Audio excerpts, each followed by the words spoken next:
24 घंटे सातों दिन हम रहते हैं खबर पर, क्योंकि हर खबर से करना है आपको खबरदार। आप शहर की किसी हलचल से चूक न जाए, इसलिए तत्पर रहता है MUW न्यूज़। नमस्कार, मैं हूं सुनील, देखते रहिए MUW न्यूज़। आइए बढ़ते हैं आज की कुछ ताज़ा खबरों की ओर। महाराष्ट्र की कैबिनेट ने अभी कुछ निर्णय लिए हैं। अधिकृत रूप से उसकी जानकारी नहीं मिली है, पर कुछ मंत्रियों की ब्रीफिंग में यह जरूर पता चला है कि महाराष्ट्र में आज से या कल से 2 दिन का वीकेंड का लॉकडाउन और अन्य दिनों में पार्शियल लॉकडाउन ये लगाया जाने वाला है। हम लोगों को ये आह्वान करते हैं, अपील करते हैं कि लोगों ने इसमें सहकार्य करना चाहिए। भारतीय जनता पार्टी और हमारे कार्यकर्ता भी सरकार को इसमें सहकार्य करेंगे और भारतीय जनता पार्टी के कार्यकर्ताओं को हमने अपील की है कि बड़े पैमाने पर वैक्सीनेशन के ड्राइव में वो मदद करे, लोगों का रजिस्ट्रेशन और लोगों को वैक्सीनेशन सेंटर तक ले जाने का प्रयास करे, ताकि इस महामारी से हम लोग जल्दी बाहर आ पाए। इसके साथ साथ हमारा मानना यह भी है कि जहां एक और लॉकडाउन की चर्चा हो रही है, वही सरकार ने इस बात का भी प्रबोधन करना चाहिए, उद्बोधन करना चाहिए कि यह नया स्ट्रेन कोरोना का किस प्रकार से है, इसका इफेक्ट किस प्रकार से हो रहा है, इसमें किस प्रकार से लोगों ने केयर करनी चाहिए, इसमें क्या क्या दिक्कतें आ रही है, इन सारी चीजों का प्रबोधन भी मैं ऐसा मानता हूं बहुत आवश्यक है। इसके साथ साथ आज महाराष्ट्र में बड़े पैमाने पर केसेस बढ़ रही है।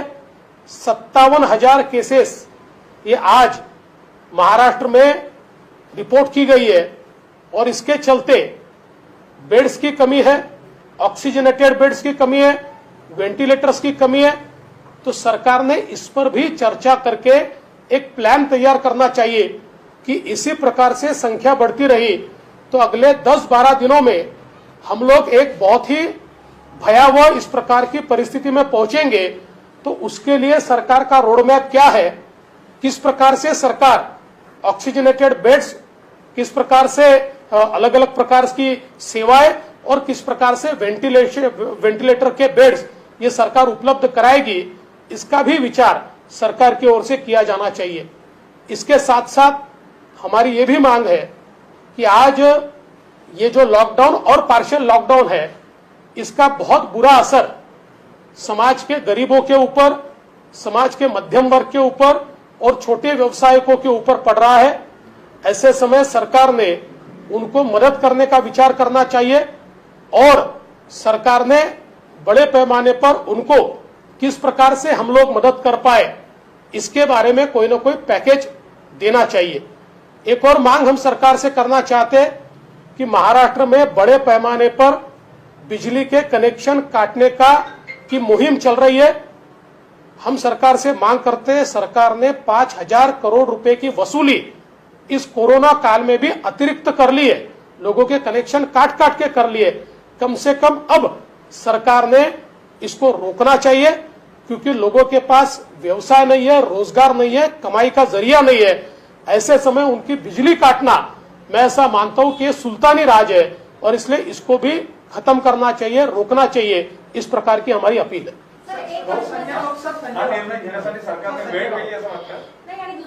देखिए, संजय राउत जी या जो सारे के सारे इस सरकार के मंत्री हैं, ये जिस प्रकार की बात करते हैं, हर चीज पर केंद्र सरकार की ओर उंगली उठाते हैं। मैंने सबूतों के साथ, कागजों के साथ केंद्र सरकार ने महाराष्ट्र को कितनी मदद की, पाई पाई का हिसाब दिया।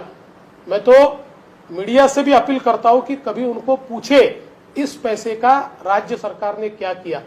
और मेरा मानना बहुत साफ है, जब मुख्यमंत्री हमको फोन करके अपील करते हैं कि आपने हमको मदद करनी चाहिए और हम राजनीति से ऊपर उठकर मदद करते हैं, तो अपने फेलियर्स के लिए हर समय राजनीति करना और केंद्र सरकार की तरफ उंगली निर्देश करना, ये भी इस महा आघाड़ी के नेताओं ने बंद करना चाहिए। इस जानकारी में हमने देखा कि विरोधी पक्ष नेता देवेंद्र फडणवीस कहते हैं कि लोगों ने इस लॉकडाउन में सहकार्य करना चाहिए और हमारे भारतीय जनता पार्टी के कार्यकर्ता सरकार को सहकार्य करेंगे। इस लॉकडाउन में लोगों को आर्थिक मदद भी करना जरूरी है, ऐसे विरोधी पक्ष नेता देवेंद्र फडणवीस ने कहा। दुनिया भर की ताज़ा खबरें रोजाना देखने के लिए देखते रहिए MVW न्यूज़।